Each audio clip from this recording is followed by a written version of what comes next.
In previous video हमने जो है वो MCQ कंप्लीट किए थे, ठीक है, MTP 1 के इनकम टैक्स में। अब हम डिस्क्रिप्टिव पार्ट कर रहे हैं कंप्लीट। Fine, okay. तो डिस्क्रिप्टिव में सबसे पहला कौन सा आता है? टोटल इनकम का ही आता है। टोटल इनकम टैक्स लायबिलिटी क्या दे रखा है? Mister Amit having business of manufacturing of furniture. Important होता है किसके लिए? सेक्शन 80 JJAA के लिए इंपॉर्टेंट होता है। ये हमें देखना है कि कहाँ क्या कर रहा है वो, मैन्युफैक्चरिंग कर रहा है, ट्रेडिंग कर रहा है, कहाँ पे क्या कर रहा है।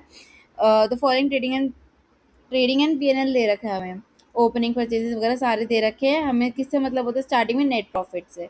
उसने हमें मांगा क्या है?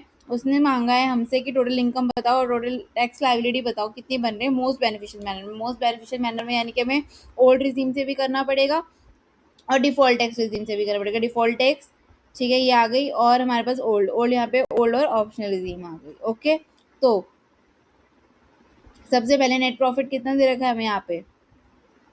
देखो 50,85,000 दे रखा है। नेट प्रॉफिट हमारे यहाँ पे हम लिख देंगे net profit as per the profit and loss account 50,85,000।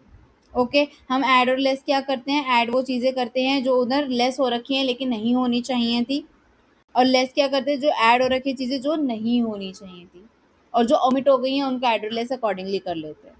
Now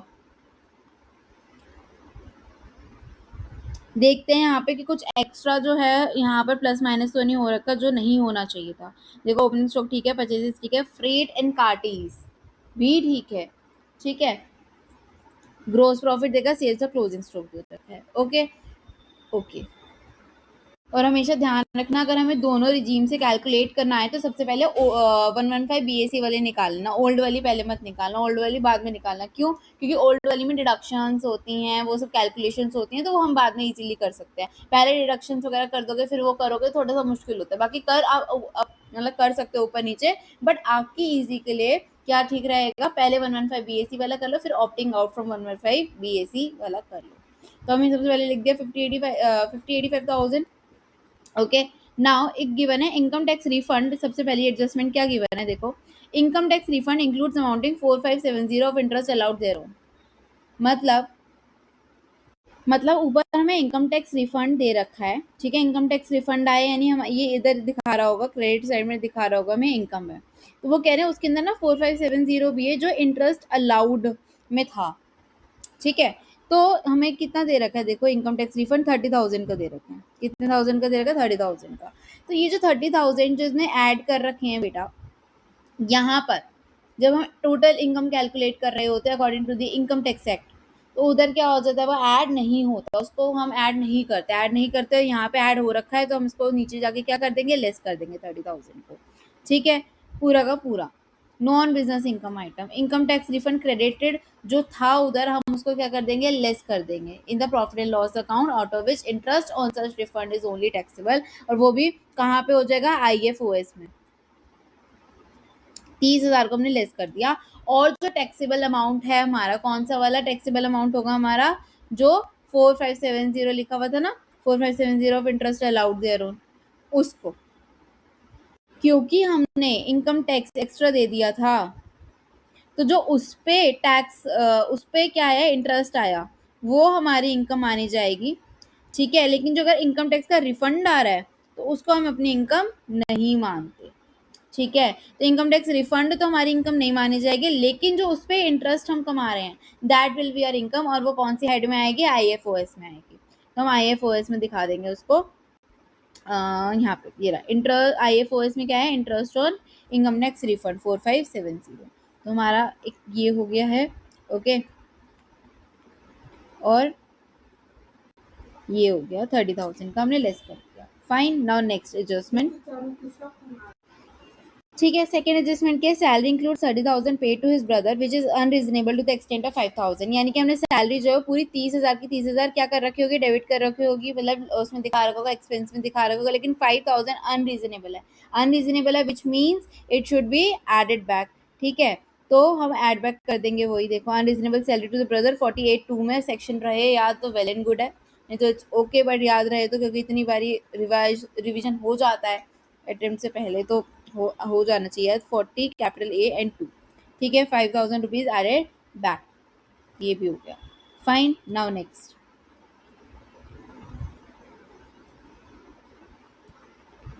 क्या है नेक्स्ट कि advertisement expenses include an amount of 2500 paid for advertisement published in the souvenir issued by a political party। जो पॉलिटिकल पार्टी है, ठीक है, उस पे अगर हम जो एडवर्टाइजमेंट एक्सपेंस खर्चा कर रहे हैं 2500 रुपीज का हमने किया उस पे, वो है the payment is made by way of an account पे चेक। आपको याद होगा the amount paid for advertisement in the software issued by the political party attracts disallowance under section 37(2)(b)। 37(2)(b) में क्या हो जाता है, डिसअलाउंस होता है, अलाउ नहीं होता वो खर्चा, आपको वो ऐड बैक करना पड़ेगा खर्चा, इनकम टैक्स में अलाउड नहीं है।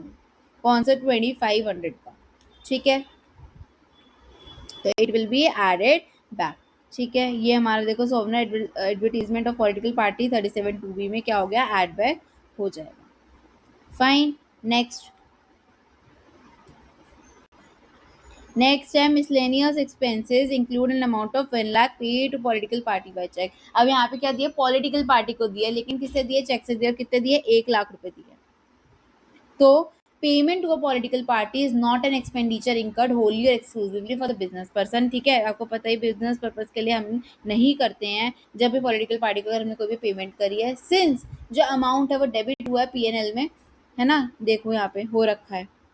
मिसलेनियस एक्सपेंसेस भी हुआ था, उसमें से हमें वो करना था, एडवर्टीजमेंट वाला भी हुआ था, उसमें से करना था।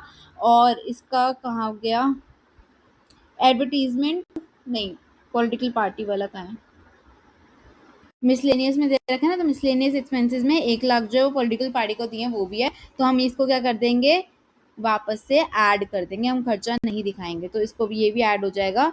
Donation to political party debited to P&L, okay, under section 37(1), ये भी हो गया। फाइन,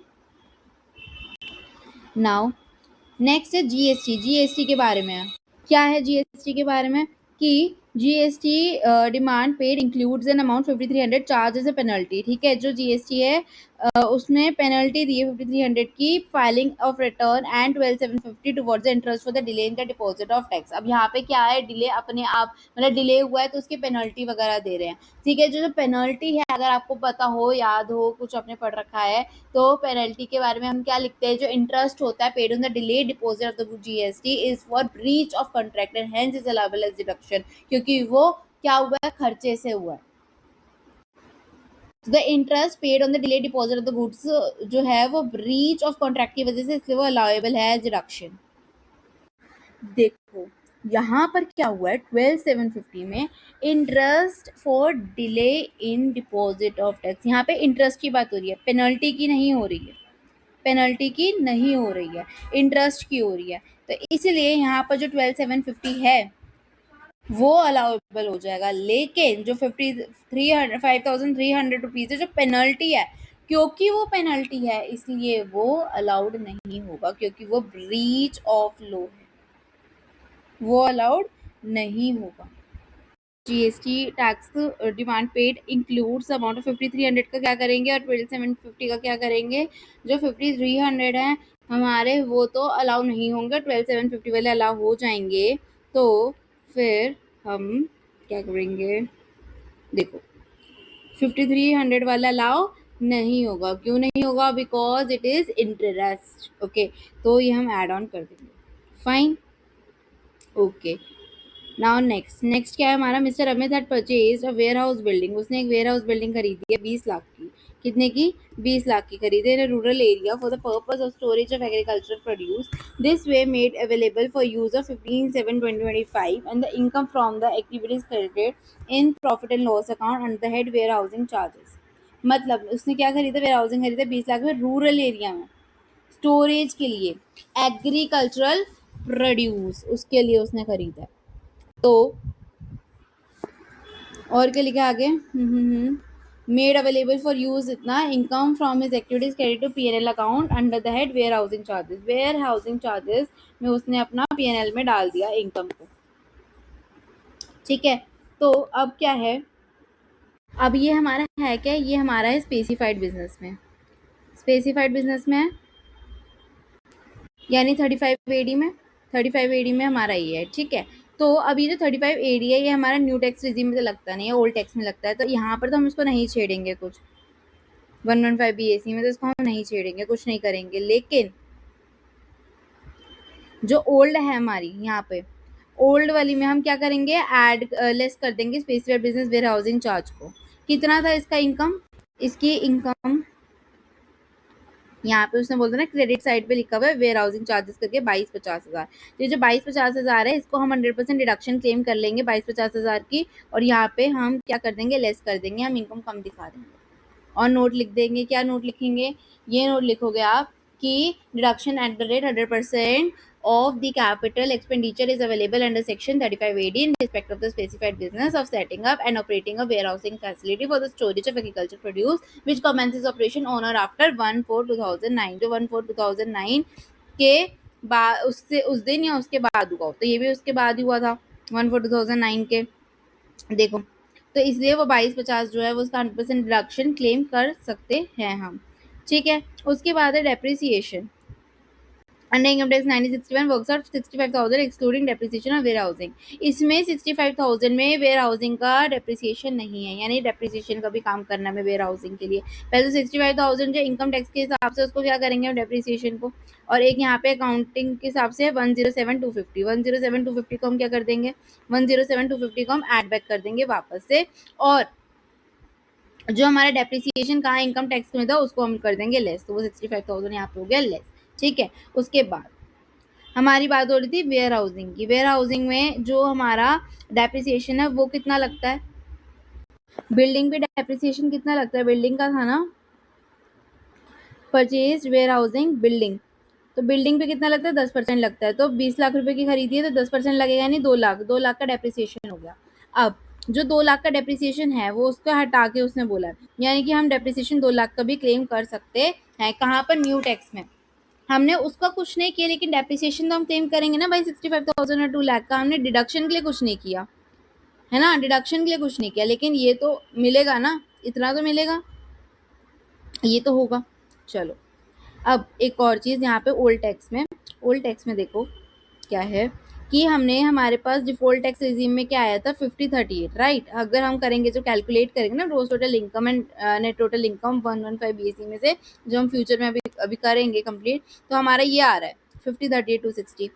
तो हमने यहाँ पे लिख दिया, आ गया 5038,620।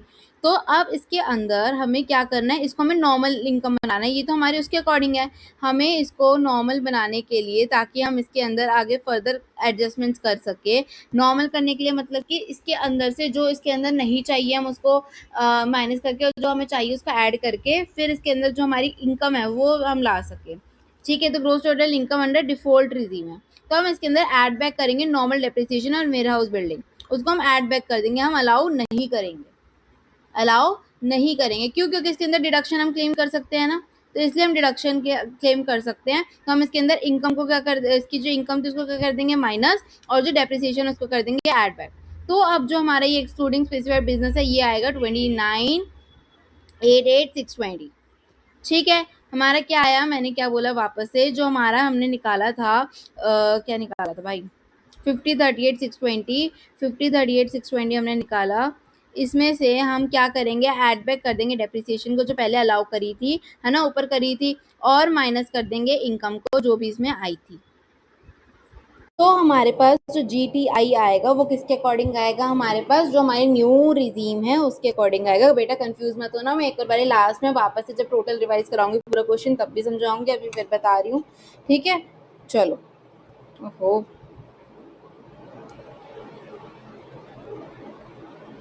नाउ ये हमारा हो गया। अब आते हैं हम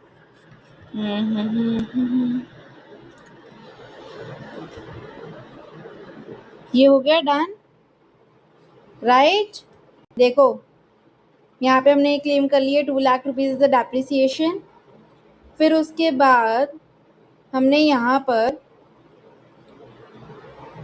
क्या किया, 5038,6 अभी हम कैलकुलेट कर लेंगे वो। उसके बाद हमने नॉर्मल डेप्रिसिएशन जो क्लेम किया था उसको ऐड बैक करेंगे, लेस करेंगे जो हमारे पास specified business warehousing charge है इज रिमूव्ड, ठीक है। उसके बाद अब जीटीआई एक्सक्लूडिंग स्पेसिफाइड बिजनेस, अब हमारे पास क्या है जीटीआई, हमने जब स्पेसिफाइड बिजनेस को रिमूव कर दिया तो जो हमारे पास आया उसको कैलकुलेट कर रहे हैं, ठीक है। ये हमारा ये निकल गया, फाइन।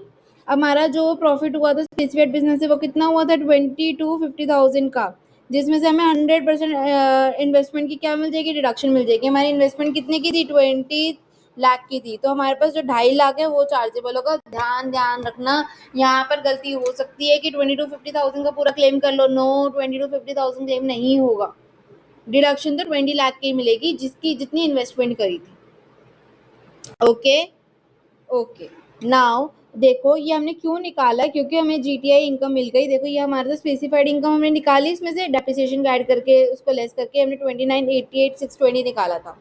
अब हमारे पास जो 20 to 50,000 और हमने ये जो ये क्लेम किया 20 लाख रुपीज का डिडक्शन, तो हमारे पास 2.5 लाख आए, तो इन दोनों का ऐड करके जो 32,38,620 है, that is our GTI for old regime, fine. ये हमारा ओल्ड रिजीम के लिए, क्योंकि न्यू में तो ये अलाउड होता ही नहीं, तो ये झंझट करने की जरूरत नहीं है। नाउ नेक्स्ट,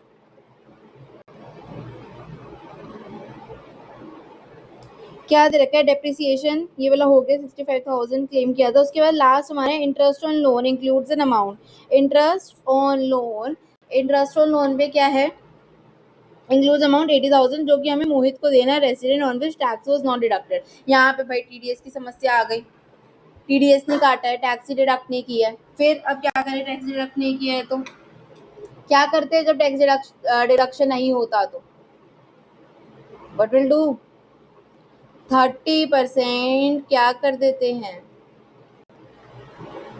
30% एड बैक कर देते हैं, ठीक है। तो हमारा जो 80,000 है, ओके, जो हमारा 80,000 है उसका 30% which is 24,000 will be add back, वो डिसअलाउ कर देंगे हम कि उसको खर्चे को नहीं मान रहे क्योंकि आपने टीडीएस ही नहीं काटा।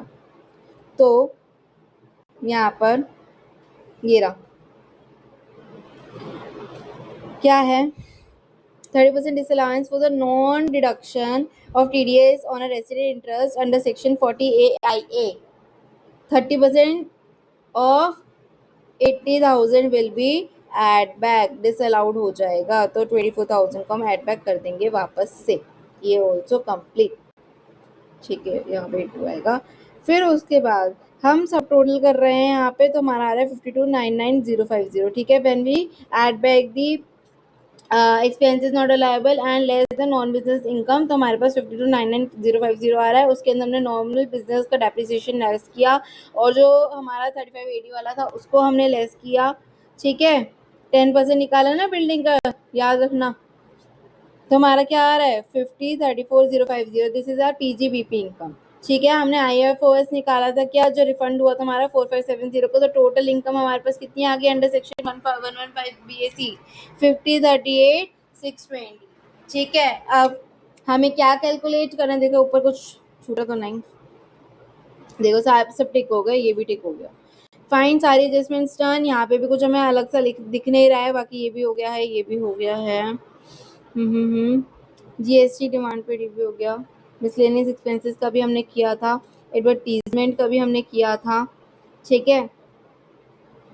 और तो कुछ ऐसा है नहीं, तो फिर अब हम चलते हैं टैक्स निकालने में, टैक्स निकालते हैं इनको। चलो, कंपटीशन और tax liability under default regime under section 115 BAC, इसका हम क्या निकालेंगे, हम टैक्स निकालेंगे। कैसे निकलता है भाई, न्यू वाले का, न्यू है, न्यू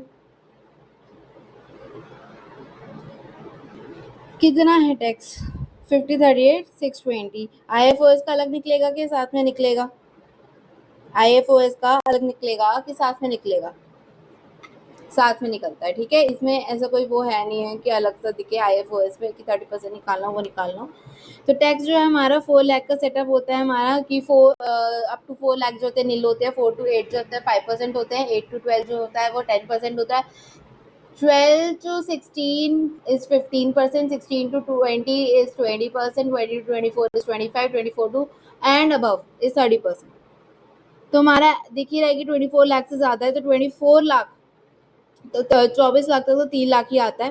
फिर 24 लाख से ऊपर जो है बैलेंस अबव 24 लाख, उस पर 30% निकालेंगे हम, विच इज 791,586 हमारा निकल गया 30%।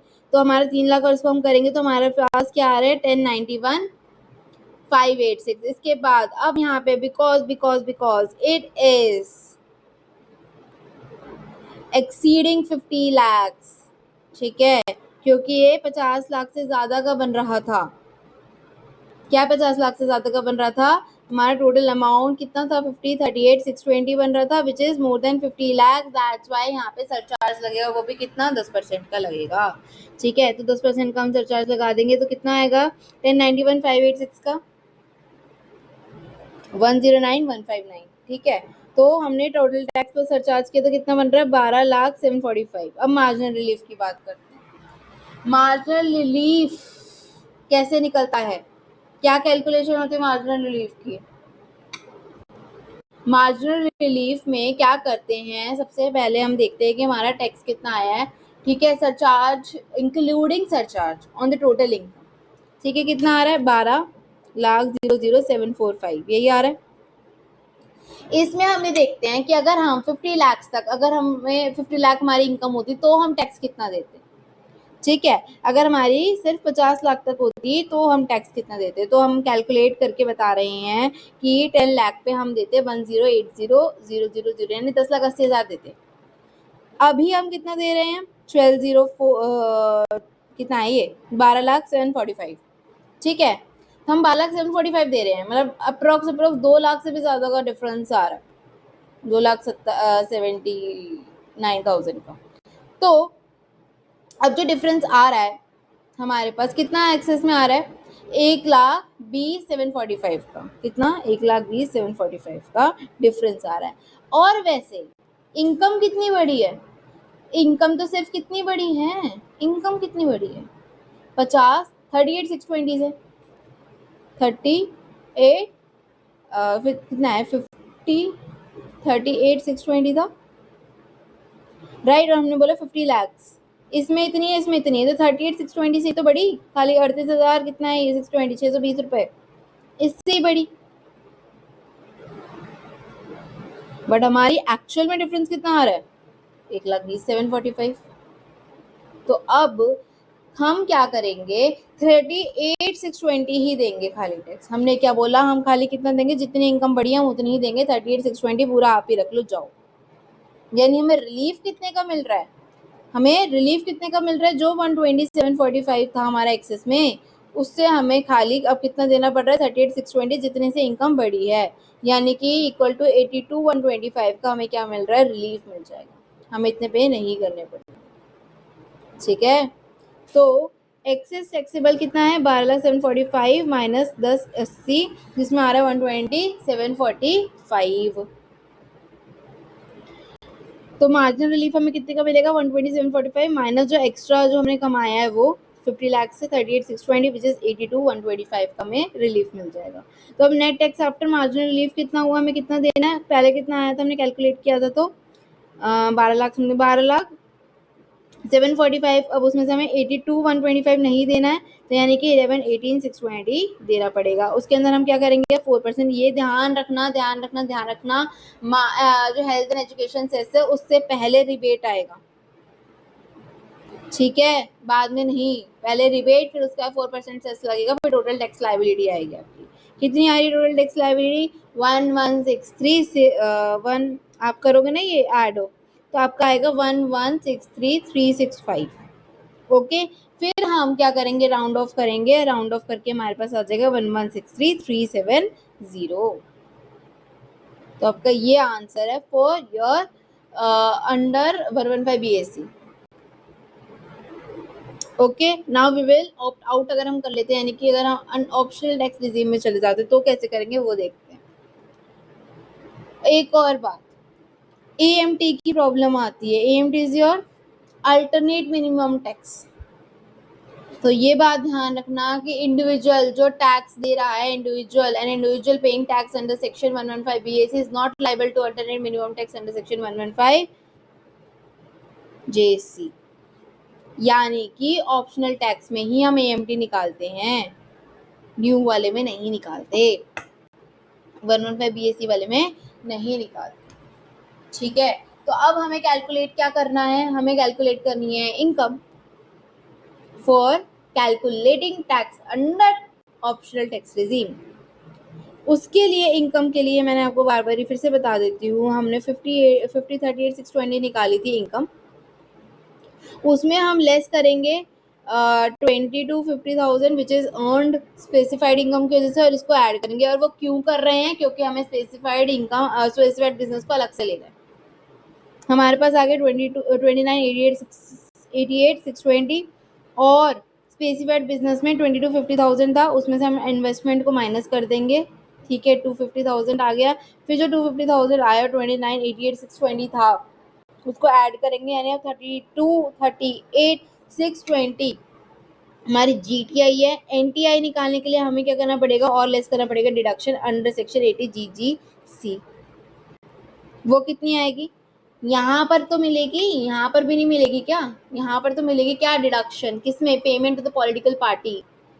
ब्रोशर नहीं दे रहा, कुछ नहीं दे रहा, लेकिन नॉर्मली पेमेंट तो कर रहा है ना, वो भी उसने किससे की थी, चेक से की थी। कैश में देता तो नहीं मिलती डिडक्शन, लेकिन उसे चेक से करी थी, इसलिए उसको जो है मिल रही है। तो payment to the political party qualifies the deduction in the section GGC since the payment is made by way of cheque, तो इसलिए उसको डिडक्शन मिल जाएगी यहाँ पर 1 लाख की। तो अब कितना हो गया, 31, 38, 620। तो उसका कितना निकल रहा है यहाँ पे। अब यहाँ पे टैक्स रिजीम क्या होती है, यहाँ पे टैक्स लैप्स क्या होती है, 2,50,000 तक नील, 250 to 5 लाख 5%, 5 to 10 20%, 10 से आगे 10 एंड मोर 30%। तो 10 से कितना है 31, 38 तक निकालेंगे तो कितना बन रहा है 641 बन रहा है। ठीक है, मैं आपको कैलकुलेट करके देती हूँ, देखो कितना बन रहा है ये 112 500 will be till your 10 lakh, और 10 लाख के ऊपर आपका 641 586 बनेगा, which will sum up to 754,086 754,086।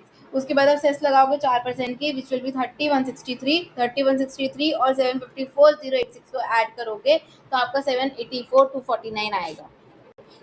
ये आ गया 7, क्या आएगा आपका 784,249, और फिर आप इसको क्या करोगे, राउंड ऑफ करोगे तो आपका 250 आ जाएगा। AMT इसमें तो लगेगा एटलीस्ट, यस इसमें तो लगेगा, क्योंकि ओल्ड है, ओल्ड वाले में AMT लगता है। AMT कैसे निकालते हैं, उसमें हम क्या कर देते हैं, जो हमने डिडक्शन क्लेम की थी उसको हम वापस से ऐड बैक कर देंगे, इसमें ये हील करते रहो। 31, 38, 620 था हमारे पास अंडर रेगुलर वाला, 31, 38, एक सेकेंड देखो हमारे पास क्या आया था, 31, 38 ये रहा। नेट टोटल इनकम हमारे पास क्या आई 31, 38, हम नेट वाली लेंगे, नेट वाली, ग्रोस मत ले लेना, नेट लेना। ठीक है, हाँ वो 250 वाली लेंगे हम, यहाँ पे 29 थी और 250 वाली थी, तो हमने क्या ली, नेट वाली ली। नेट वाली लेंगे हम, तो नेट वाली इनकम हमने ली यहाँ पे, फिर उसके अंदर ऐड करेंगे क्या 20 लाख को, क्योंकि वो इनकम थी। डेप्रिसिएशन अलाउ करेंगे 2 लाख का। हमारे पास ADI adjusted total income under section 115 JC लिखेंगे 49, 38, 620, कितना आया। उसके बाद AMT का परसेंटेज क्या होता है, AMT का परसेंटेज होता है 18.5%, हमेशा याद रखना है 18.5% होता है, 18.5% लगा देंगे इसमें, तो हमारे पास आ जाएगा 913,645। उसके बाद हम 4% से एज यूजुअल लगाएंगे, विच इज 36,546। ये हमने दोनों को ऐड करेंगे तो हमारे पास आएगा 950,191। ठीक है, राउंड ऑफ किया, क्या आएगा 950,190। ठीक है, तो अब कौन सा पे करना है, तीनों को कंपेयर कर लेंगे, क्योंकि देखो यहाँ पे 950 समथिंग है, यहाँ पे कितना है 784, ऑब्वियसली फिर 950 को तो छोड़ ही देंगे AMT वाले को, यानी 784। पर यहाँ पे कितना लिखा है, क्या लिखा है उसने कि मिनिमम टैक्स तो इतना देना ही पड़ेगा, यानी हमें 950 190 तो देना ही पड़ेगा। ठीक है, और ऊपर क्या था यहाँ पे नहीं सॉरी एक मिनट, हाँ यहाँ पे 11 लाख समथिंग है, तो हम वो 9 वाला लेंगे। ठीक है, ओके हम लेंगे 950 190। क्यों, क्योंकि regular income tax payable is less than the alternative minimum tax payable, तो यानी मिनिमम इतना तो पे करना ही पड़ेगा। The adjusted total income shall be deemed to be total income, ये जो हमने एडजस्टेड टोटल इनकम निकाली इसी को ही हम इनकम मान लेंगे। And pays tax under optional tax regime, क्योंकि वही बेनिफिट रहेगा। और benefit of alternative minimum tax credit is also available to the extent of tax paid in excess to the regular tax, है ना। जो रेगुलर टैक्स था उससे जितना हमने एक्सेस में दिया वो हमारा क्या हो जाएगा, एएमटी क्रेडिट में चला जाएगा। कितना जाएगा हमारा एएमटी क्रेडिट में, कितना एक्स्ट्रा पे किया हमने कितना, ये रहा 784, हम क्या कर लेंगे 950 190 माइनस 784 250 विच इज 165 940, ये हमारा सॉरी एएमटी क्रेडिट में चला जाएगा। ठीक है, देखो स्ट्रैटेजिक फाइनल कंक्लूजन क्या है 11 950, क्योंकि उसमें तो हम क्या मानते थे 950 वाले को लेंगे। फैकल्टी फाइनल वर्डिक्ट क्या आएगा, is highly beneficial mister Amit के लिए कि वो ऑप्ट आउट कर दे default tax regime under 115 BAC and pay tax under optional tax regime saving the magic 2,13,180. He can also carry forward AMT credit of 165,940 for the future years under section 115 JA. Common mistake क्या आती है कि marginal की calculation में error कर देते हो आप, 50 लाख की बाउंड्री देखते ही नहीं हो, एक्सेस इनकम चली जाती है। GST penalty versus interest, very important point, यहाँ पे मैं मार्क भी करना चाहूंगी इसको। तो कहाँ गया कि ये वाला पॉइंट ना अच्छा है जीएसटी का। ठीक है, फाइन फाइन फाइन, ओके। क्या पॉइंट है देखो एक बारी, कि ये पॉइंट बोल रहा है कि जीएसटी पेनल्टी जो है कि इंटरेस्ट है बेटा, इंटरेस्ट कंपनसेटरी होता है, वो फुली लायबल है, लेकिन पेनल्टी कैंट बी अलाउड। ठीक है, ईडी जीजीसी में क्या है, रिजीम ट्रैप क्या है, पॉलिटिकल डोनेशन जीजीसी में वो स्ट्रिक्टली फॉरबिडन है अंडर डिफॉल्ट टैक्स रिजीम। ठीक है, डिफॉल्ट टैक्स रिजीम में हम नहीं कर सकते, do not subtract when computing tax under section 115 BSc. Examiner की आपसे क्या एक्सपेक्टेशन रहेगी, जब आप इनकम लेवल निकाल रहे हो ओवर स्लाइटली ओवर 50 लाख, तो आप जो है डिफॉल्ट टैक्स में the examiner explicitly checks if you remember to calculate the marginal relief, present both defaulted optional pathways cleanly side by side with clear subtotals. और ये तो कतई मत बोल देना कि आपने ओल्ड टैक्स रिजीम में क्यों आपने सरप्लस नहीं निकाला, क्योंकि बेटा उसमें 50 लाख से कम की इनकम आई थी। ठीक है, इसलिए नहीं निकाला। Okay, important ICA keywords, read yourself कि प्रोविजन वाज डिफॉल्ट, और ये में क्या है 10% सरचार्ज लगेगा immediately when the total income crosses 50 lakh under the old tax regime, surcharge threshold remain at 50 lakh but with different scaling rates. Okay, now move on to question number 2a। बहुत लंबा था भाई, पर ये है कि वेरी इंपॉर्टेंट, क्योंकि ये आता ही आता है। ठीक है, तो आपको थोड़े एडजस्टमेंट्स वगैरह तरीका पता चलना चाहिए कि कैसे सॉल्व करना है, कैसे लिखना है। एकदम ऐसे ही आप जो है सॉल्व करोगे, फाइन। और इसमें जो है ये जो है इसमें आप बॉक्स बना के जैसे ऊपर था वैसे भी कर सकते हो। और साथ साथ में जैसे इसमें तो नहीं है, मैं जो बोल रही थी आपके साथ साथ में ना, जैसे यहाँ पे दे रखा है तो उसकी एक्सप्लेनेशन भी दो, इंक्रीज करेंगे आपके मार्क्स, क्या ऐसा क्यों किया आपने। नाउ क्वेश्चन नंबर 2a देखते हैं क्या है। मिस्टर आकाश इंडियन सिटीजन है जिनकी एज क्या है 45 है, फाइन। वर्क करते हैं XYZ लिमिटेड में दिल्ली के अंदर। Okay, he got a job offer from ABC incorporation California में है, जो कि 1/24 को। He left India for the first time on 31/7/2024 and joined ABC on 8/8/2024। Previously year में क्या होता है 25-26 में उन्होंने इंडिया गए थे, इतने से इतने तक उन्होंने ये कमाया, क्या बोलेगा रेजिडेंशियल स्टेटस ऑफ आकाश और कंप्यूट कर उसकी इनकम असेसमेंट डेट 26-27 के लिए अंडर डिफॉल्ट टैक्स रिजीम। ठीक है, न्यू के अकॉर्डिंग निकालना है। चलो लेट्स कैलकुलेट। पहले तो ये देखो कि क्या भाई रेजिडेंशियल स्टेटस क्या आएगा, क्या सेक्शन है, पहले तो 6(1). ठीक है, अंडर सेक्शन 6(1) या एज सेक्शन 6(1). जो इंडियन सिटीजन होते हैं या पर्सन होते हैं ऐसे जो इंडियन ओरिजिन के होते हैं, ठीक है, जो being outside India comes on a visit to India would be resident in India अगर if he or she stays in India for a period of 182 days or more during the relevant previous year, in case such person has total income other than the income from foreign sources not exceeding 15 lakh।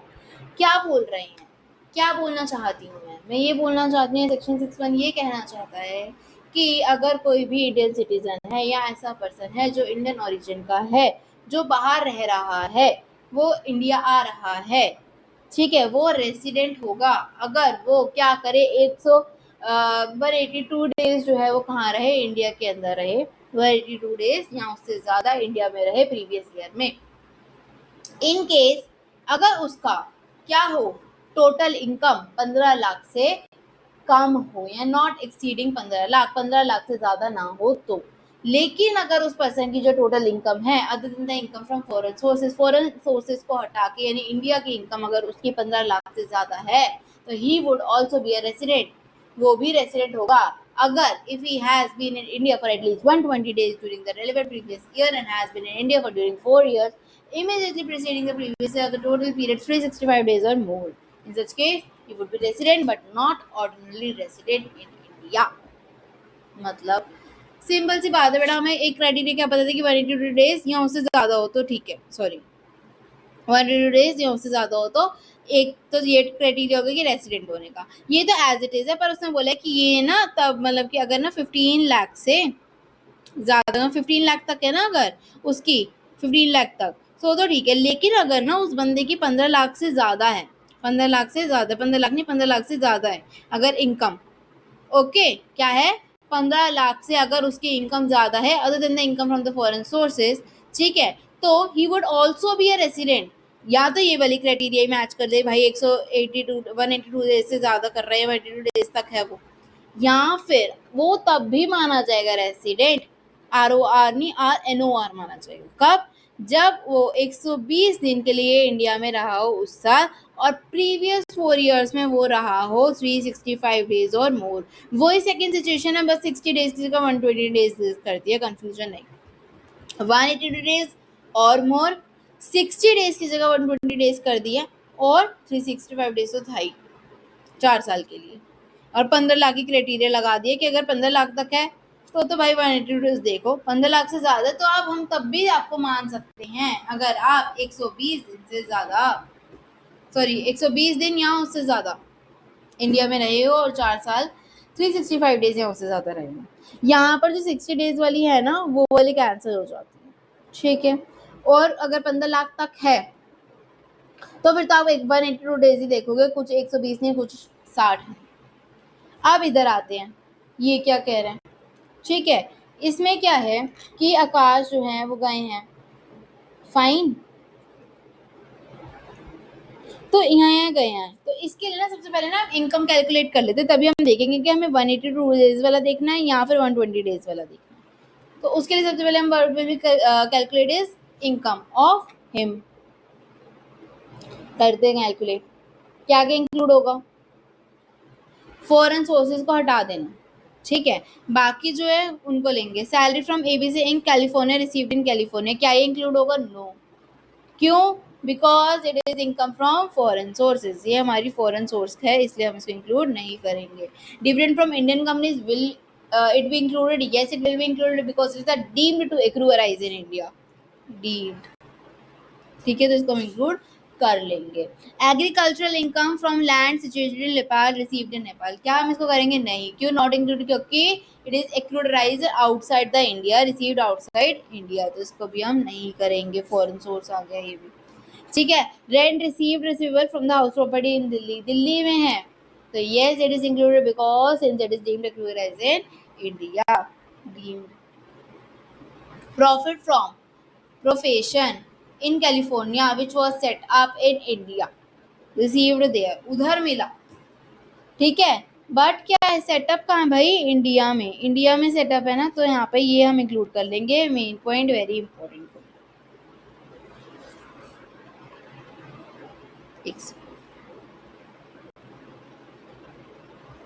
India में है तो हम include कर लेंगे, ठीक है।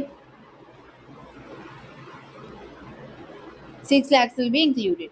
Now एक और चीज की बात क्या है कि हमें क्या करना था, 15 लाख चेक करने थे।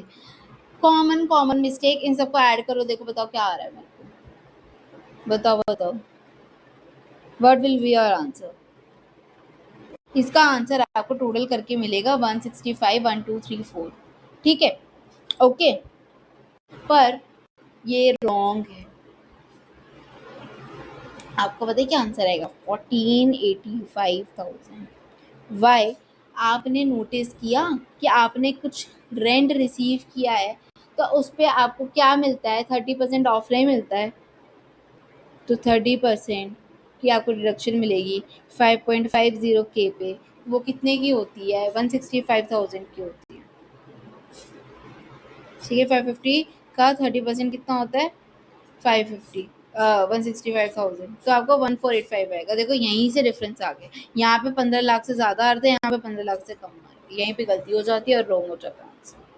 तो अब देखो यहाँ पे 15 लाख से कम है, मीन्स हमें क्या चेक करनी पड़ेगी, 182 डेज वाली कंडीशन चेक करनी पड़ेगी।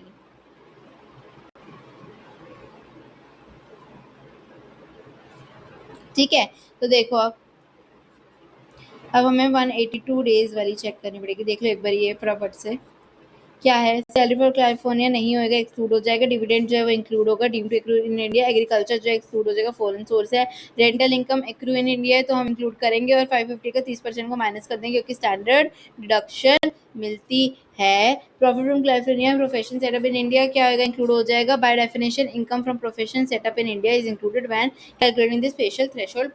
हमारे पास क्या आ गया, 1485,000 आ गया। ना हम चेक करेंगे 182 डेज वाला क्राइटेरिया। 182 डेज वाले के लिए हमें देखना पड़ेगा कि वो कब कब आया कब कब गया। तो यहाँ पे देखा है, he got job offer ABC से 1/6 को, वो गया है, ही लेफ्ट इंडिया 31/7 को। ठीक है, और फिर आया था यहाँ पर, यानी वो इससे इस तक इंडिया में था, तो इससे इस तक कितना हुआ देख लो, काउंट करेंगे अगर हम 7 डेज, 30 डेज एंड 22 डेज, 7, 30, 31, 31 कितना आ रहा है, 121, which is less than 182 days obviously। तो यहाँ पे since his known foreign host income is does not cross the 15 lakhs, तो उसको 182 days वाली करनी थी। Rule applies normally because his actual stay was only 121 days, इसलिए वो क्या माना गया, नॉन रेसिडेंट माना गया। ठीक है, तो हम नॉन रेसिडेंट के अकॉर्डिंग हम उसकी कैलकुलेट करते हैं। नॉन रेसिडेंट के अकॉर्डिंग अगर हम उसकी कैलकुलेट करेंगे तो कितना आएगा, क्या आएगा, सैलरी फ्रॉम वो आएगा। देखो यहाँ से हम नॉन रेसिडेंट की अगर हम करते हैं अकॉर्डिंग, नॉन रेसिडेंट के अकॉर्डिंग, तो हमारे पास क्या क्या आएगा, 7 लाख आएगा, नहीं आएगा, इंडिया वाली आएगा, हाँ आएगा, एग्रीकल्चर इनकम आएगी, नहीं आएगी, 550 आएगी, हाँ आएगी, 550 के साथ हमारी डिडक्शन भी आएगी, हाँ 30% वाली आएगी। Profit from profession in California which was setup in India received here नहीं आएगा। तो आपका आ गया टोटल 885,000, खाली उसमें ये वाला नहीं आएगा पुराने वाले से। ठीक है,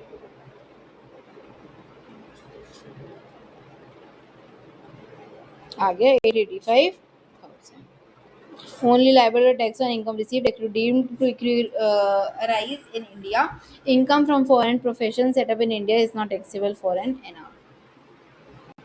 कॉमन मिस्टेक्स क्या हो जाती है भाई, इनकम डबल इंक्लूजन एरर, क्या मतलब, student mistakenly include 6 lakh California profession profit in his final taxable income because it was set up in India. वो नहीं करना है। For pure non resident foreign business profession income is completely exempt, it is only at back for N R N O R. ठीक है, और क्या है, rent standard के 30% वाली जो भूल जाते हैं बच्चे, वो लिखना है 24A में अंडर सेक्शन 24A, जब हम 15 लाख का टेस्ट कर रहे होंगे बाद में भी। ठीक है, मेमोरी टिक क्या है,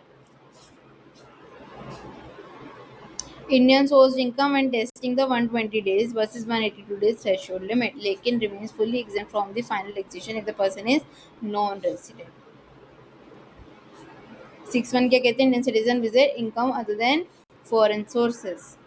नाउ 2B क्या है, देखो, examine and computer liability for deduction of tax. Okay, TDS CCS क्या है,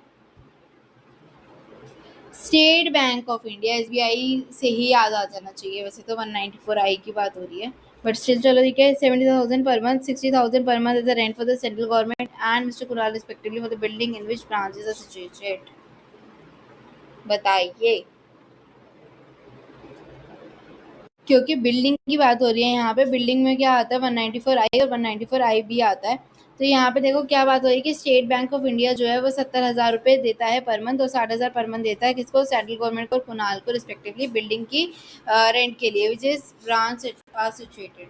तो बेटा टीडीएस कितना कटता है बिल्डिंग के लिए 194I में 10% का कटता है, ठीक है, 10% कटता है, जिसमें जो रेंट है पर मंथ 50,000 से क्या होना चाहिए, ज़्यादा होना चाहिए। और जिससे आप सप्लाई ले रहे हो जो है वो एप्लीकेबल किसको है, सारे पर्सन्स को एक्सेप्ट इंडिविजुअल्स एंड एचयूएफ। यहाँ पे ऐसे बिजनेस जिनका बिजनेस जो है उसका टर्नओवर या ग्रोस सिर्फ 1 करोड़ से ज़्यादा नहीं है या फिर प्रोफेशन में 50 लाख से ज़्यादा नहीं है, उसको जो है देना पड़ता है। तो अकॉर्डिंग टू दिस जो टीडीएस है वो कितना कटेगा, 70 कितना घटेगा, 7,70,000 और 60,000 है, ठीक है। तो क्या होता है अगर हमने इंडिविजुअल या पर्सन, यहाँ पे स्टेट बैंक जो है वो इंडिविजुअल या वो तो है नहीं है, ठीक है, तो एक्सेप्ट उसी को मानेंगे। तो इसलिए जो हमारा ये 60,000 है, ओके, ये जो कुणाल को दे रहे हैं 60,000 इंटू 12 इंटू इसका 10% जो आपका टीडीएस कट जाएगा, ठीक है, विच इज 72,000। बट अब आप बोलोगे कि भाई ये वाला कहाँ जाएगा, 70,000 वाला, ये किसको दे रहा है, आप ध्यान से देखो, गवर्नमेंट को। और गवर्नमेंट के लिए क्या बोलते हैं, सेक्शन 196 आता है, क्या 196 आता है कि जो प्रोवाइड करते हैं exemption in respect of the payment made to the government, कि हम गवर्नमेंट को जब कोई भी वो दे रहे हैं, अगर पैसे दे रहे हैं तो उनके लिए एग्जाम्पशन है कि गवर्नमेंट को काटने की जरूरत नहीं है, provision of tax deduction at source, therefore no tax is required to be deducted at source by State Bank of India from rental payments to the government के नहीं जरूरत, खाली 60,000 पे लगेगा 194I, ओके। सेकंड है आपका, फिर पढ़ लेते चलो, क्या देखो, rent paid to central government 70,000 का under section 196 no tax should be deducted at source from any sum payable to the government, therefore TDS nil हो गया। और जो कुणाल को दे रहे हैं उसमें टोटल एनुअल रेंट जो 60,000 है उसको इंटू 12 करोगे 7,20,000 आ जाएगा, उसका 194I में थ्रेशोल्ड जो है वो किसका है, 240,000 का है, ठीक है। तो एसबीआई को डिडक्ट करने पड़ेंगे 10%, विच इज योर 72,000। नाउ जो सेकेंड वाला है, क्या है वो, दीपक के बारे में, कि payment of 250 to Deepak, a transporter who owns 8 goods carriages throughout the previous year, he does not furnish his PAN. उसने अपना पैन नहीं बनाया, पैन के लिए तो और ज़्यादा कुछ था, क्या था पैन के लिए, पैन के लिए तो और ज़्यादा परसेंटेज ऑफ टीडीएस काटना चाहिए, है ना। तो ये किसके अकॉर्डिंग है, पहले ये देख लो, क्या है ये, ट्रांसपोर्टर है, यानी ये कॉन्ट्रैक्ट वाले में आएगा, कॉन्ट्रैक्ट वाला यानी वो 94C में आएगा। No tax is equal to deducted source on the payment of transporter, ठीक है। 194C के अकॉर्डिंग क्या होता है कि जो ट्रांसपोर्टर होता है ना उसको कोई भी जरूरत नहीं है, no tax is equal to deducted source on the payment to the transporter, अगर आप ट्रांसपोर्टर को पेमेंट कर रहे हैं तो कोई भी टैक्स डिडक्ट करने की जरूरत नहीं है, अगर ही ओन्स 10 और less goods carriages at the time during the previous year में उसके पास 10 या उससे कम अगर क्या है कैरेजेस है तो। Second, he is engage in the business of flying, hiring और लीजिंग गुड्स कैरेजेस, वो किसके बिजनेस में, फ्लाइंग के, हायरिंग के या फिर लीज के, यहाँ पे किसके है, वो ट्रांसपोर्टर है जो ओन करता है, ओके फाइन।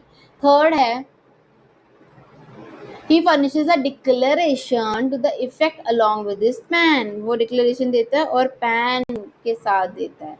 अब यहाँ पर क्या है, उसने तो फर्निश ही नहीं किया पैन अपना, तो अब यानी कि उसको टैक्स की डिडक्ट करने की जरूरत है, और वो कितना डिडक्ट करेगा, 20%। पैन नहीं होता तो कितना करते हैं, 20%। 2 लाख कहाँ पे, अंडर सेक्शन 206AA 20% लगेगा 250,000 का, विच विल बी योर 50,000, ठीक है।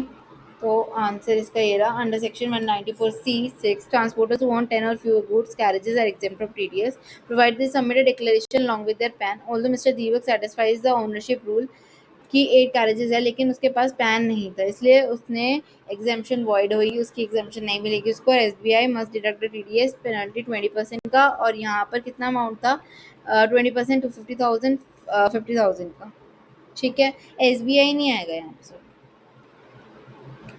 Now common mistakes to avoid क्या है, डू नॉट अप्लाई स्टैंडर्ड 1% या 2% कॉन्ट्रैक्ट टीडीएस पे 94C का, ठीक है, क्यों, क्योंकि यहाँ पे पैन नहीं है तो 20% लगेगा, okay. Now question next question number 3A salary का है क्वेश्चन, इंपॉर्टेंट है ये, देखना ढंग से। हमें सैलरी की इनकम निकालनी है। Computation of income at the head salary in the hands of, किसका हैंड है? साहिल का हाथ है। Mister Sahil resident individual 40 years के हैं, is an assistant manager of Fox Limited. Assistant manager है, उसको सैलरी मिली है 55,000 पर मंथ की। 55,000 into 12 will be your basic salary. ठीक है,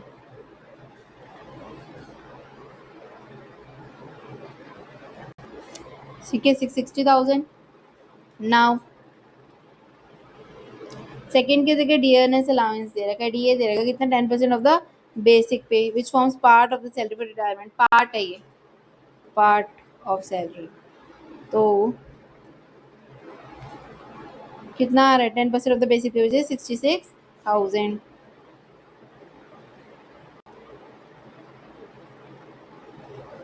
ठीक है, ये लिखना होता है ज़रूरी, 10% ऑफ द बेसिक पे, तो ठीक है।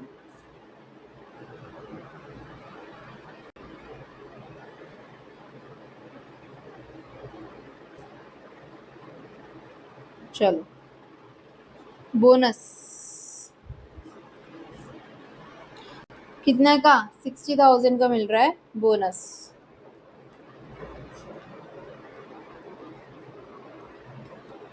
फिर उसके बाद है फिक्स्ड मेडिकल अलाउंस 50,000 का फॉर मीटिंग मेडिकल एक्सपेंडिचर। भाई भाई भाई भाई भाई, मेडिकल अलाउंस जो मिल रही है इसको, which that is your taxable में आता है वो। ठीक है, इसमें आता है, टैक्सेबल में आता है। पहले ये भी देख लो रिजीम, रिजीम कौन सी अंडर? डिफॉल्ट टैक्स रिजीम की बात हो रही है, न्यू वाले की बात हो रही है, 115 बीएसी वाले की बात। तो ये टैक्सेबल आएगा आपका, फिर fully taxable allowance. Then he was also reimbursed the medical bill of his mother dependent on him। okay, mother जो डिपेंडेंट है उस पर बिल जो थी वो 6500 का था। तो ये क्या हो जाएगा? जो रियम्बर्समेंट हुई मेडिकल एक्सपेंडिचर की इंकर्ड फॉर हिज, किसके लिए? फादर के लिए, मदर के लिए? मदर के लिए 6500 का क्या होएगा? ये भी टैक्सेबल होगा। ठीक है, fully taxable under default tax regime. ये जो रियम्बर्समेंट है मेडिकल एक्सपेंडिचर का, ये कहाँ पे अलाउड है? ओल्ड में। ठीक है, तो इसलिए fully taxable under the default tax regime. Now, Mr. Sahil has provided a laptop both to the official and personal use. Laptop was acquired with the company on the 1st June 2023 at 35,000। तो आपको याद होगा, चाहे पुरानी old हो चाहे new scheme हो, facility of the laptop is exempt work से। ठीक है, whether use for the official या पर्सनल पर्पस या फिर दोनों, तो इसलिए it is exempt nil. Rule 3377। उसके बाद एक है कि डोमेस्टिक सर्वेंट मिल रहा है आपको monthly salary 8,000 which was reimbursed by his employer. भाई इतना नौकर चाकर कोई नहीं देता है, तो ये भी टैक्सेबल आएगा आपका। ठीक है, employer reimbursement of the employee obligation fully taxable. क्या है? फुल्ली टैक्सेबल है, फुल्ली टैक्सेबल। 8,000 की थी उसकी सैलरी, 8,000 इंटू 12 कर देंगे, फुली टैक्सेबल, क्योंकि perquisite includes any sum paid by the employer in respect of any obligation which would have been payable by the employee. ठीक है, एम्प्लॉय को देना चाहिए था, वो दे रहा है, 96,000 विल बी टैक्सेबल। उसके बाद नेक्स्ट, फॉक्स लिमिटेड अलॉटेड क्या किया? 700 इक्विटी शेयर्स दिए अक्टूबर में 170 के, अगेंस्ट द मार्केट की थी 280 की थी, उसको 170 में दे रहे हैं वो। ओके, तो इसमें क्या है? जितना एक्स्ट्रा दिया, value of the equity shares allotted कितना? 700 इंटू 110। वाई 110? क्योंकि इतना ही एक्स्ट्रा दिया था, यहाँ पर आप देख सकते हैं 700 इंटू 280 माइनस 170। 170 का तो उसने दिया ही पैसे, 110 रुपये नहीं दिए थे, उसी को टैक्सेबल कर दो। ठीक है, तो आपका 100 कितना आ जाएगा? 77,000। फाइन, ये भी आपका क्या आ जाएगा? टैक्सेबल आ जाएगा। उसके बाद प्रोफेशनल टैक्स, प्रोफेशनल टैक्स देखते किसने दिया? Professional tax paid by the employer ने दिया सॉरी 2200, जिसमें से 1400 जो है वो एम्प्लॉयर ने दिए, तो 1400 जो एम्प्लॉयर ने ही दिए हैं वही क्या हो जाएगा आपका टैक्सेबल। बाकी तो उसने खुद ने दिए तो वो तो नहीं होगा, लेकिन 1400 क्या हो जाएगा टैक्सेबल। ग्रोस सैलरी इनकम आपकी कितनी आ गई 1016 900। अब यहाँ पे आपकी जो एग्जाम्पशन थी वो कितने की लगेगी, वो स्टैंडर्ड डिडक्शन कितने की थी 75,000, न्यू वाले की कितनी है 75,000। और प्रोफेशनल टैक्स जो है यहाँ पे अलाउड नहीं होगा, वो ओल्ड वाले में होता है, not allowed under default tax regime, ठीक है, ओल्ड वाले में होता है। क्या आ गया 9,41,900 आपका आंसर आ गया। कॉमन मिस्टेक्स स्टूडेंट्स जो है under the default tax regime add कर देते हैं एम्प्लॉयर को, पेड कर देते हैं प्रोफेशनल टैक्स 1400 का ग्रोस सैलरी में, क्लेम करते हैं डिडक्शन को, स्टैंडर्ड डिडक्शन 75,000 50,000 में कंफ्यूज मत होना वीवर। उसके बाद नेक्स्ट है सैलरी हो गया। अब आपका आया हाउस प्रॉपर्टी के बारे में। कुशल है मिस्टर, रेसिडेंट आर NOR है in India during the previous year 25-26, ठीक है। He let out his house property in New York, New York में उन्होंने अपनी दी है property at the monthly rent of $5,000, receive directly in India, India में मिल रहा है। ओके, RNOR है तो क्या ये इनकी इनकम इंक्लूड होगी जब रिसीव डायरेक्टली इन इंडिया है तो यस इट विल बी, ठीक है। $5,000 he paid property tax 1250 and sewerage tax कितना मिल रहा है 750 का, $8.81 का। He also on the self occupied property में अहमदाबाद में, built using a 30 lakh loan taken on 1/9/2022, 12% interest पे, construction was completed on 31/3। House property income निकालनी है, म्यूजियम गेज opted out of default tax, यानी ओल्ड टैक्स रिजीम से कर रहा है। चलो ओल्ड टैक्स रिजीम से कर रहा है, पहले लेट आउट प्रॉपर्टी का निकाला था न्यूयॉर्क में, ठीक है। पहले हमने क्या निकाला, लेट आउट प्रॉपर्टी जो न्यूयॉर्क में। सबसे पहले ये बात ध्यान रखना कि वो क्या है, रेसिडेंट है but not ordinary resident in India, और उसके लिए इनकम क्या होगी, received in India shall be taxable in India. Even if income जो है वो कहीं से भी आई हो, लेकिन अगर वो इंडिया में आई है, इंडिया में रिसीव हो रही है, तो वो टैक्सेबल होगी। तो इसलिए जो रेंट रिसीव्ड हुआ है हमारा हाउस प्रॉपर्टी का न्यूयॉर्क में, वो भी इंक्लूड होगा इनकम में। फाइन। नाउ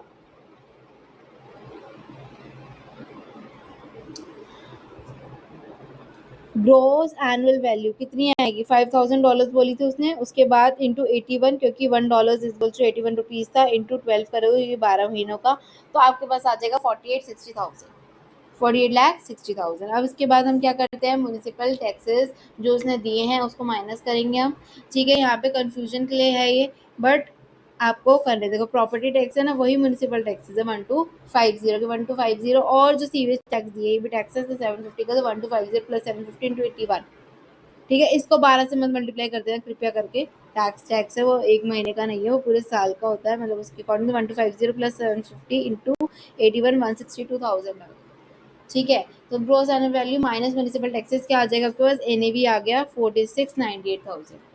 अब इसमें हमें डिडक्शन मिलेगी अंडर सेक्शन 24A कितनी, 30% की, विच इज 1,409,400 की। और इंटरेस्ट जो उसने लिया था लोन, उस पर होता है, लोन कितने का लिया उसने अभी बोला, उसने कितने का लोन लिया, 30 लाख का लोन लिया। Build using 30 lakh loan taking on this 10% interest है जिसका, ठीक है। तो इंटरेस्ट कैसे कैलकुलेट करेंगे हम करंट ईयर का, तो देखो बेटा 30 लाख था, उसका 10% इंटरेस्ट है विच इज 3 लाख अभी का, पर प्री कंस्ट्रक्शन भी तो है।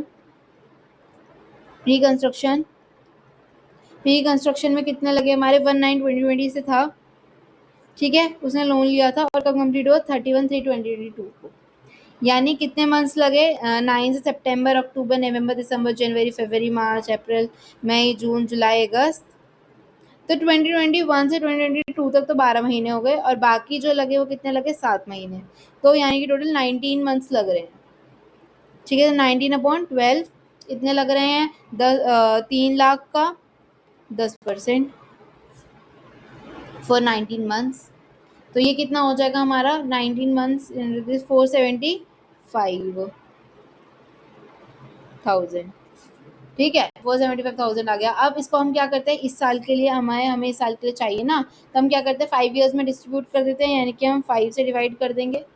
5 से डिवाइड करेंगे तो हमारे पास क्या आएगा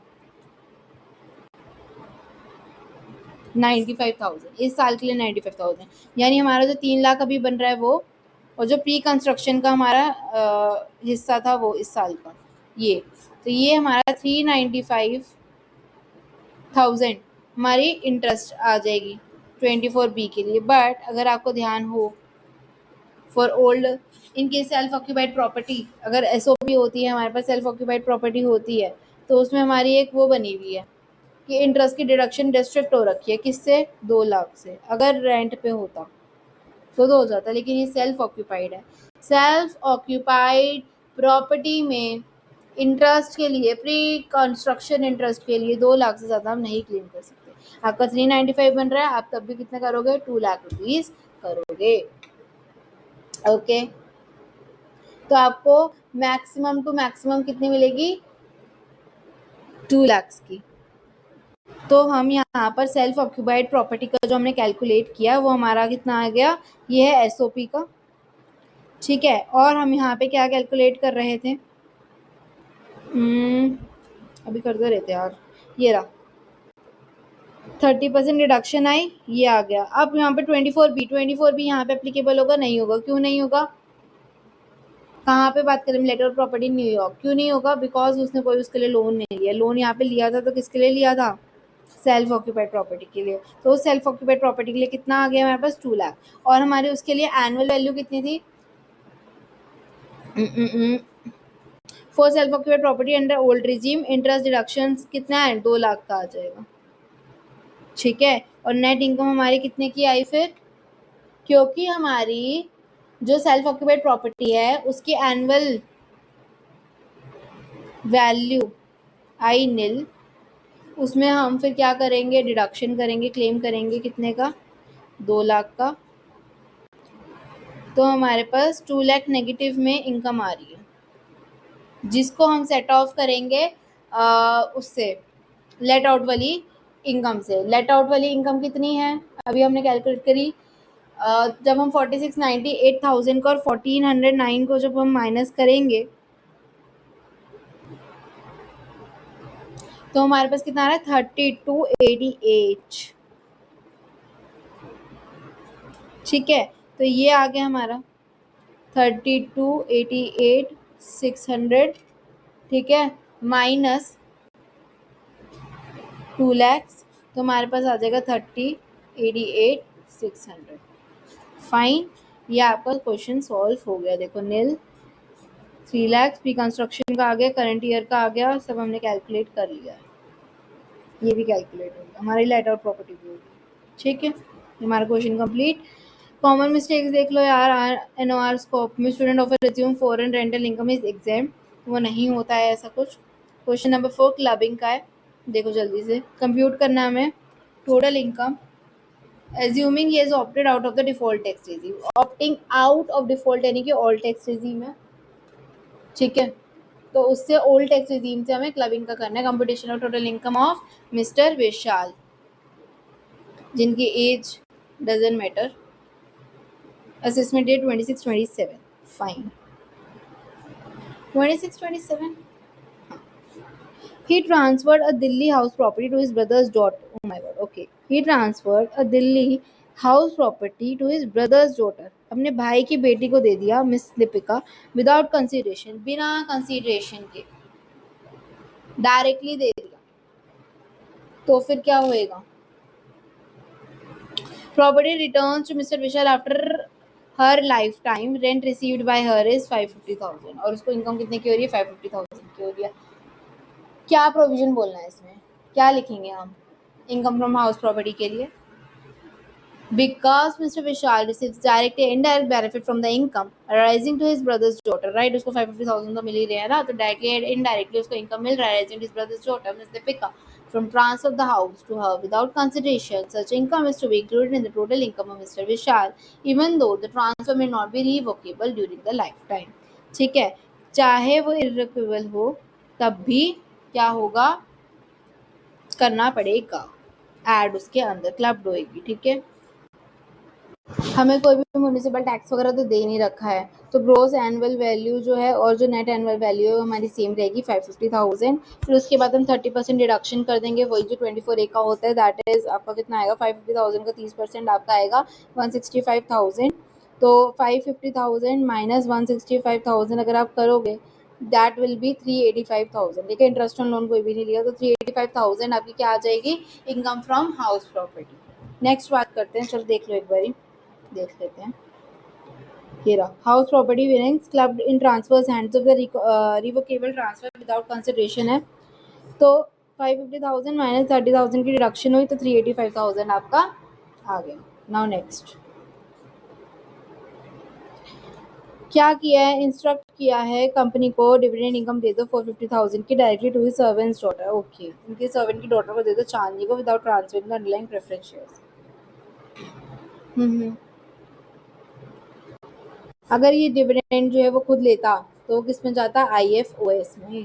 तो IFOS में ही हम लिख देंगे डिविडेंड ऑन प्रेफरेंस शेयर, जो कि टैक्सेबल होगा इसी के हाथ में, इन्हीं के हैंड्स में, मिस्टर विशाल के एज पर सेक्शन 60। क्यों, क्योंकि transfer the income that is dividend but without preference share without transferring the asset. तो इसलिए जो 450,000 है वो हम कहाँ पे दिखा देंगे, इनकम फ्रॉम अदर सोर्सेज में। इनकम फ्रॉम अदर सोर्सेज कहाँ है, their preference dividend clubbed under section 260 transferred the income without transferring the asset. Now third है शॉर्ट टर्म कैपिटल लॉस हुआ इनको 16,000 का, लॉन्ग टर्म कैपिटल गेन हुआ 15,000 का। क्या लॉन्ग टर्म गेन से शॉर्ट टर्म कैपिटल लॉस हो सकता है सेट ऑफ, तो यस हो सकता है, पर कितना ही होगा, खाली 15,000 होगा, 1,000 क्या होगा, कैरी फॉरवर्ड हो जाएगा। तो short term capital loss can be set off against both short term capital gain और long term capital gain. Short term capital loss of 16,000 set off हो जाएगा लॉन्ग टर्म कैपिटल गेन 15,000 से, लेकिन जो balance capital loss है वो क्या हो जाएगा, कैरी फॉरवर्ड हो जाएगा असेसमेंट ईयर 27-28 के लिए। ठीक है, तो कैपिटल गेन सेट ऑफ क्या है, 15,000 LTCG फुली सेट ऑफ है, 15,000 STCL रिमेनिंग 1,000 क्या हो जाएगा, कैरी फॉरवर्ड हो जाएगा। उसके बाद ये हो गया नील। ठीक है, नाउ ये हो गया, ये हो गया, ये हो गया। नाउ सेविंग इंटरेस्ट है 1,75,000 का। ठीक है, सेविंग इंटरेस्ट मिला है 175 का, तो डायरेक्टली IFOS में चला जाएगा। Saving bank interest fully taxable under IFOS 175,000।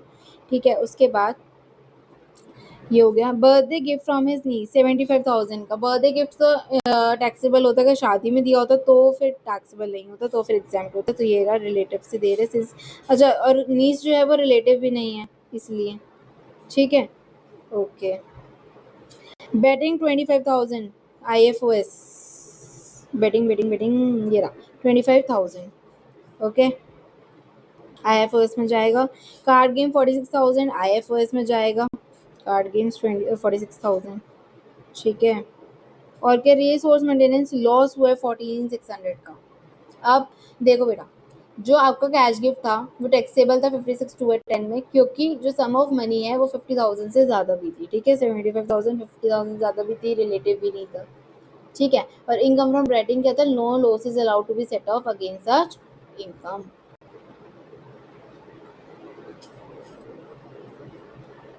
और रेस हॉर्स मेंटेनेंस क्या है 14,600, इसको तो हम आगे लेके जाएंगे। ठीक है, देखो tax flat under section 15BB 71,000 का हमारा यहाँ पे टैक्सेबल हो जाएगा। तो टोटल हमारी ग्रोस टोटल इनकम कितनी आ गई है 56 की। लेस करेंगे हम सेक्शन 80 TTA डिडक्शन। क्यों क्यों क्यों, बिकॉज ये ऑप्टिंग आउट है। ऑप्टिंग आउट है यानी कि हमें यहाँ पे डिडक्शन मिल जाएगी। ओल्ड टैक्स रिजीम में एज उसकी थी ज़्यादा बड़ी नहीं था वो, तो इसलिए उसको 20,000 की नहीं 10,000 की मिलेगी। ठीक है, तो 10,000 की उसको क्या मिल जाएगी, डिडक्शन मिल जाएगी। तो 1146,000, ये भूल मत जाना प्लीज़ कि 10,000 की उसको क्या मिलेगा, क्योंकि इंटरेस्ट फ्रॉम सेविंग बैंक था, सेविंग बैंक अकाउंट था, तो इसलिए उसको नहीं मिलेगा। और जो लॉस था उसका वो भी सेट ऑफ नहीं होगा। ठीक है, इन इनकम से तो होता ही नहीं वैसे। चलो, लॉस कैरी फॉरवर्ड कौन सा होगा, तो STCL का जो 1 लाख है वो रेस हॉर्स की loss to be carry forward 14,600।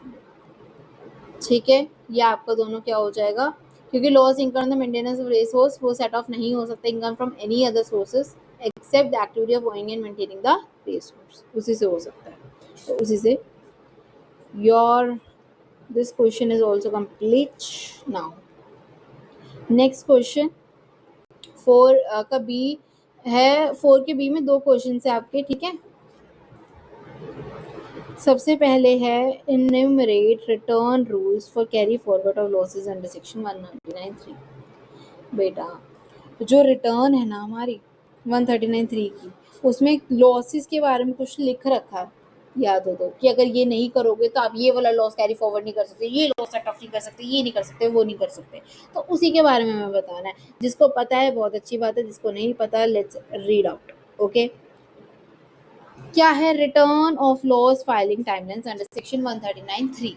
As per section 139(3), an assessee is required to file a return of loss within the due date specified। अगर आपको लॉस हुआ है तो आपको वो रिटर्न भरनी पड़ेगी under section 139(1) for filing return of income. 139(1) में एक ड्यू डेट स्पेसिफाइड है फॉर फिलिंग 139(3), और 139(3) में क्या है, return of loss filing timeline, ठीक है। तो एज पर सेक्शन 80 के हिसाब से इसमें है, इस पर सेक्शन 80 नहीं है तो हम लिख देते हैं। अच्छा नहीं लग रहा, रुक जाओ पहले पढ़ लेते हैं फिर मैं लिखती हूँ। As per section 80, certain losses which have not been determined in pursuance of a return filed under section 139(3) on or before the due date specified under section 139(1) cannot be carried forward and set off। Simple simple simple, क्या simple simple simple, ये simple कि I will write down as per section 80, ठीक है। 80 के according क्या है कि कुछ losses, certain losses which have not been determined in returned file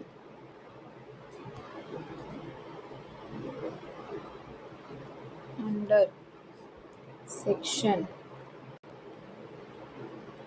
139(3) on or before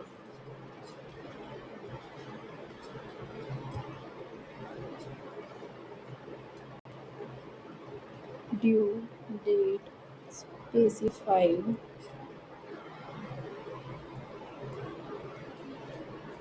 under section 139(1), ठीक है।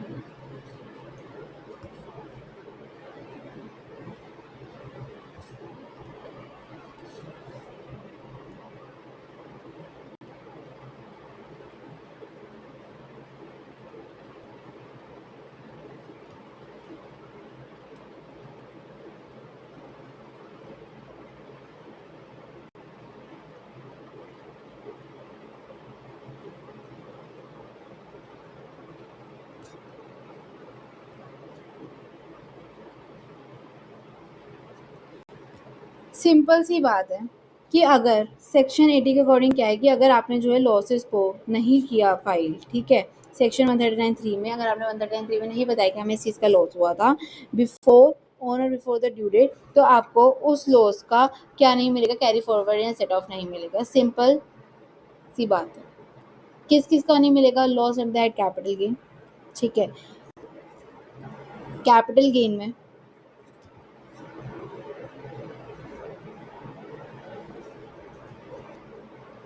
Loss under head cap gain, ठीक है। कैपिटल गेन में है तब नहीं मिलेगा। Loss from the activity of owning and maintaining of the horse races, ठीक है, हॉर्स रेस के बारे में आई क्या। बिजनेस लॉस अगर आपको अंडर सेक्शन 72 तो नहीं मिलेगा। स्पेक्यूलेशन बिजनेस है, स्पेक्यूलेशन लॉस और अगर आपको तो नहीं मिलेगा। Loss from a specified business है, अच्छा यहाँ लिख तो रखा है कैपिटल लॉस, स्पेसिफाइड बिजनेस नहीं लिखा, हम स्पेसिफाइड बिजनेस लिख देते हैं, specified in case SSC opt out of the default tax reaching, ठीक है। और वो भी कब, अगर वो ऑप्ट आउट ऑफ 115 बीएसी है, ठीक है। यानी कि अगर वो ओल्ड टैक्स कर रहा है तो उसको स्पेसिफाइड बिजनेस में भी नहीं मिलेगा, ठीक है। ओके, हाउएवर बेटा मेरी बात ध्यान रखना है, ये सब क्वेश्चंस आ जाते हैं एमसीक्यूज में, नहीं तो 4 नंबर के आ जाते हैं लास्ट में, तो इम्पोर्टेंट है, इसको ढंग से समझ लो, इन टाइप के क्वेश्चंस को कि देखो क्यों नहीं करना चाहिए, क्योंकि मतलब क्यों करना चाहिए, क्योंकि नहीं तो हम फिर उसको सेट ऑफ या कैरी फॉरवर्ड नहीं कर पाएंगे। किस किस तरीके के लॉस, जैसे बिजनेस लॉस हो गया, बिजनेस में स्पेकुलेशन बिजनेस हो गया, स्पेसिफाइड बिजनेस हो गया, कैपिटल लॉस हो गया, owing and maintaining of the horses हो गया। स्पेसिफाइड बिजनेस खाली उसमें जो ऑप्ट आउट करेगा 115 बीएससी में से, लेकिन however following can be carry forward for set off even if the return of loss has not been filed. लेकिन कुछ है जो कि हम फिर भी कर सकते हैं, जैसे कि इनकम फ्रॉम हाउस प्रॉपर्टी, अगर उसमें लॉस होता है, if in case the SSE is opt out from the default tax regime, अगर opt out है default tax regime से और उसने हाउस प्रॉपर्टी लॉस कर रखा है 24B में, तो वो अलाउ है कि उसको सेट ऑफ कर सकते हैं, कैरी फॉरवर्ड कर सकते हैं। और अनअब्जॉर्ब डेप्रिसिएशन जो है, even if the tax return is filed late, ठीक है। और दूसरा क्वेश्चन था आपका, ये क्वेश्चन फिनिश हो गया। सेकंड क्वेश्चन था, अल्टरनेटिव था आपका, इवैल्यूएट मैंडेटरी पैन कोडिंग ट्रांसफरेशन, मतलब क्या कि इवैल्यूएट करो कि मैंडेटरी पैन कोडिंग ट्रांजैक्शन को विष्णु को, मतलब आपको बताना है कि कहाँ पे मैंडेटरी पैन चाहिए और कहाँ पे नहीं चाहिए। सिंपल सी बात है। विष्णु के लिए सबसे पहले स्कूटर सेल 70,000 का स्कूटर जो है उसने क्या कर दिया, बेच दिया। यहाँ पे क्या उसको पैन चाहिए होगा? देखो, क्योंकि स्कूटर, एक सेकेंड, स्कूटर है, उसको बेचा है, ठीक है। ये कहाँ पे फॉल करता है? अंडर पर्सनल इफेक्ट या पर्सनल व्हीकल, ठीक है। तो इसलिए ये, और इतना ज्यादा एक्सप्लिसिटली कैटेगरी भी नहीं है कि इसके हाई वैल्यू ट्रांजेक्शन है, सिर्फ 70,000 नॉर्मल है, नॉमिनल है। तो यहाँ पर there is no requirement, there is no requirement, ठीक है। यहाँ पे कोई भी जरूरत नहीं है पैन की। तो quoting of PAN is not mandatory on the sale of scooter as it falls under the personal effect in vehicles not explicitly categorized under high value transaction. Fine, fine. उसके बाद नेक्स्ट इज की insurance premium 67,000 की। बेटा insurance premium, life insurance premium, वो भी 67,000 का insurance company को दे रहे हो। 50,000 से ज़्यादा है, इफ़ 50,000 से ज़्यादा है तो भाई ले लो तुम पैन, क्योंकि कंपलसरी है, ठीक है। तो यस, इट इज़ मैंडेटरी, ठीक है। Purchase of a plot of for 9 lakhs while stamp duty for the same is 11 lakh. देखो यार, वैसे तो अमाउंट ऑफ कंसिडरेशन ना वो 10 लाख से ज़्यादा है नहीं, ठीक है। But Mr. Vishnu has to quote PAN since stamp duty of the plot exceed 10 lakh। वैसे तो 9 लाख ही है, लेकिन स्टैम्प ड्यूटी कितनी, 11 लाख की। अब 11 लाख की स्टैम्प ड्यूटी है, यानी 10 लाख से ज़्यादा है, विच मीन्स पैन चाहिए होगा।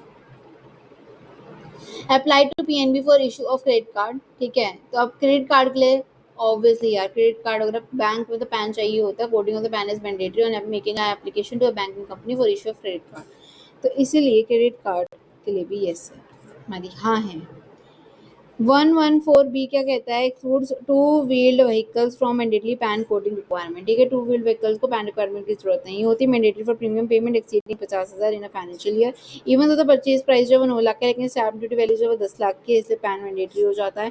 पीएनबी में क्रेडिट कार्ड एप्लीकेशन के लिए mandatory for all the credit और debit card application made to the banking institution, चाहे डेबिट कार्ड हो क्रेडिट कार्ड हो, you have to code the PAN, ठीक है। उसके बाद समरी फटाफट से देख लेते। मार्जिनली बाउंड्री कितनी थी, 50 लाख सरचार्ज हुआ तो 50 लाख से ज़्यादा में हमें मार्जिनल मिला था। अगर 1 करोड़ होता तो उसमें भी हमें मिलता, अगर 1 करोड़ ज़्यादा सा और बड़ा होता 1 करोड़ से। तो सेक्शन 60 एसेट लॉक किया था, transferring and income stream without transferring, उसमें हमें जो है क्या करना पड़ता है, क्लब करना पड़ता है। मैंडेटरी क्लबिंग होती है। ट्रांसपोर्टर डिक्लेरेशन क्या है, या ट्रांसपोर्टर प्रोवाइड कर रहा है पैन तक तो ठीक है, तब तो 194C में आ जाएगा, लेकिन एग्जाम्पशन मिल जाएगी। लेकिन अगर उसने पैन नहीं किया तो आपको 20% पेनल्टी देनी पड़ेगी, यानी 20% का आपको टीडीएस काटवाना पड़ेगा under section 206A applies automatically. That's it, your income tax वाली इनकम टैक्स भी फिनिश हो गया।